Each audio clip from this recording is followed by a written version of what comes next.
by watching YouTube or a movie, like Coyote Ugly or something. Believe it, I like my film.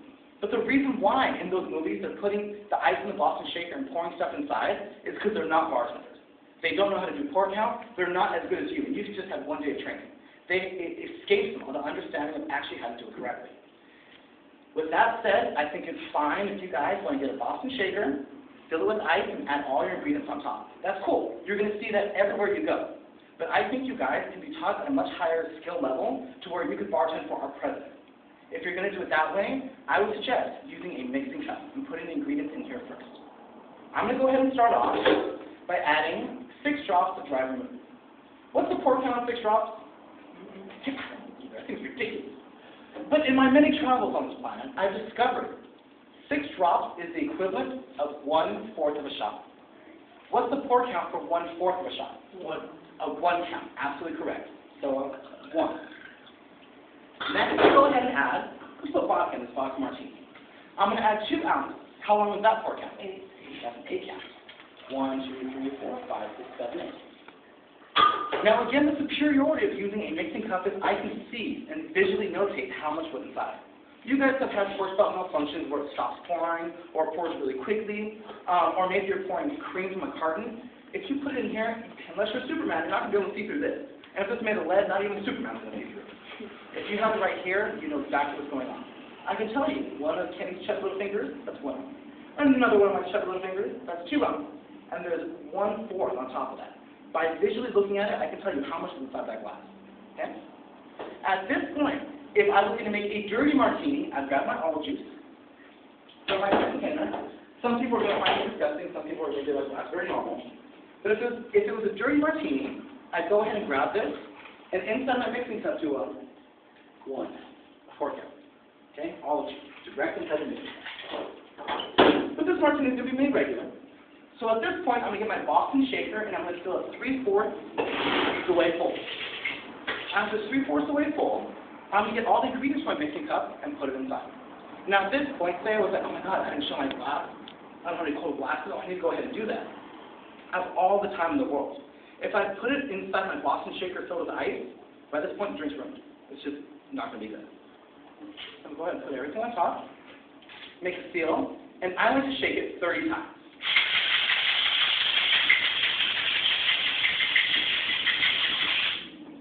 Then I'm going to strain with the first method from the mixing cup. The mixing cup straining method, what you're going to do is you're going to hold it horizontally above. Then, not making a V or any angle, you're just going to pull it horizontally out. Okay? When you want to stop, push it in. When you want to pour, straighten it out. It's okay to pull the whole thing like a teeter-totter. That's fine. But never ever make a V. If you make a V, it lends itself to icing the top of your drink. There you go. Oh my god, I screwed up. What I would do at this point, instead of looking at the customer and telling them, oh my god, I made it wrong, I put ice inside the drink, no, I'm just going to pour everything right back inside. After working in downtown Oakland for a number of years, I can tell you, the customers will ask, what are you doing to my drink?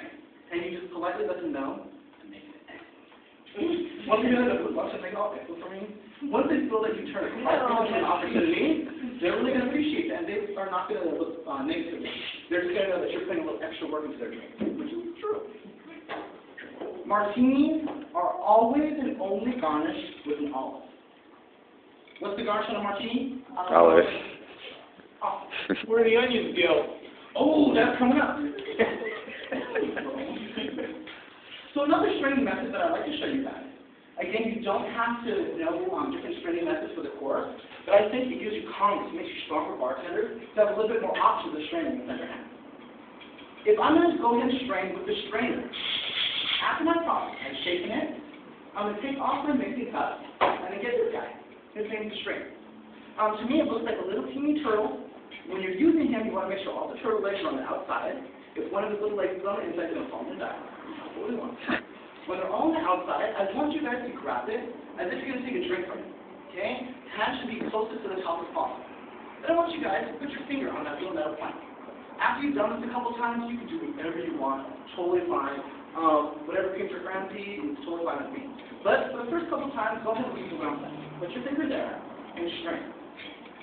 The biggest benefit of this is I have free hands. While I'm going ahead and straining my drink, I can money from a customer, and I have to write a phone number down. If the song is really good, I can write it. Indispensable becomes extra off. The negative about the system.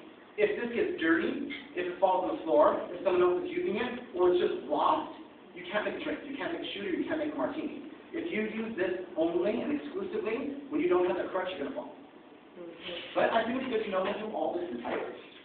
Even the third most unappreciated version is called the reverse mixing cup. Now, I like to use pint glasses as my mixing cups. They're clean, they're glass, they're very available. Sometimes, at some bars, you're going to use a Collins glass. That's cool, that's fine.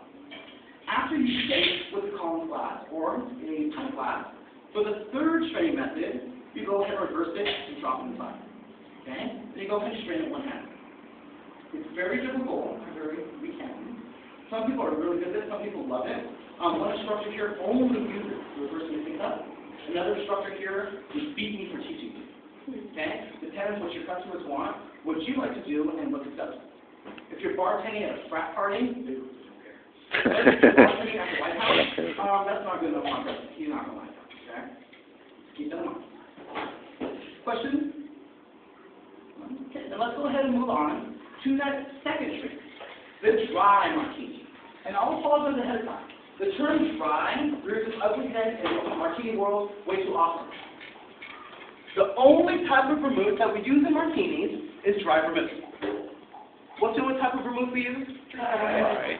Perfect. If somebody wants a dry martini, they're asking you to add less and less and less and less vermouth. The more dry it is, the less vermouth, the more you taste the alcohol. The drier, the more intense it is. So for a dry martini, we're going to add half the amount of vermouth as normal. So instead of 6 drops, we're going to add 3 drops. So instead of 1/4 of an ounce, we're going to add 1/8 of an ounce. Now if you guys are adding 1/8 of an ounce, don't stress, don't like eyeball it, pick back. Go ahead and just gently one and pull back before you fully say one. Okay? This is called a short movement. Questions on that? The last type of martini in our section is called an extra dry martini. Now, an extra dry martini, I think the book says, has 0 to 1 drops. Now, how the hell do you get 0 to 1 drops? Do you like negotiate with your vermouth that day? Hey, Phil, champ, think you can do it? Do you like toss some coins? You flip it up in the air? It is ridiculous.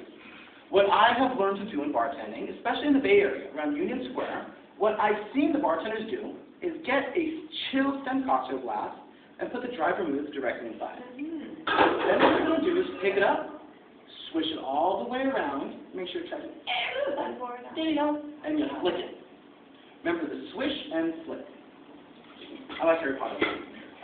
Swish and flick. That's how you do it. Everything left inside is going to be 0 to 1 drops. Also, you're going to find in some really high-class bars, like hotels, airport, things like that. Airport bars are usually the highest standard that I think. They're going to have a little mister. Kind of spread around. So cute. It takes care of what you need. Extra dry martini. There is a slight joke, don't write this down, just for humor, but if somebody wants an extra dry martini, get your dry vermouth, pass it over the glass, and you're done. The more dry, the less vermouth. Questions on that? Okay. So let's go ahead and go over this real quick. We learned 3 drinks. The martini, 2 ounces of alcohol, 1/4 of an ounce of your vermouth. The dry martini has half that amount of vermouth, only 1/8 of a shot. And the extra dry has little to none to swish and flick. Since you guys know that any of those variations of martinis could be made with vodka or gin, we really don't want 3 drinks, we want 6 drinks. You can make a gin martini, a dry vodka martini, an extra dry gin martini, right? 6 drinks. Well, I remember teaching you guys the concept of dirty when we add the olive juice into our mixing cup with all the other ingredients. Okay, right before we shake it. You can make a dirty gin martini, a dirty dry vodka martini, or an extra dry dirty gin martini. So instead of 6 drinks, we really learned 12 drinks, right? Now the onion. I see that. Number 4 talks about the term Gibson. A Gibson is when we garnish a martini with a pearl onion instead of an olive. That's it. The garnish changes the name, the identity, and the whole perspective of that drink. The way I memorize that is Debbie Gibson used to be really cool in the 80s, and now she sings like that. Gibson, sticky onions. I don't know why I use that, Debbie Gibson. I still worship her, love her to death, probably through the 80s.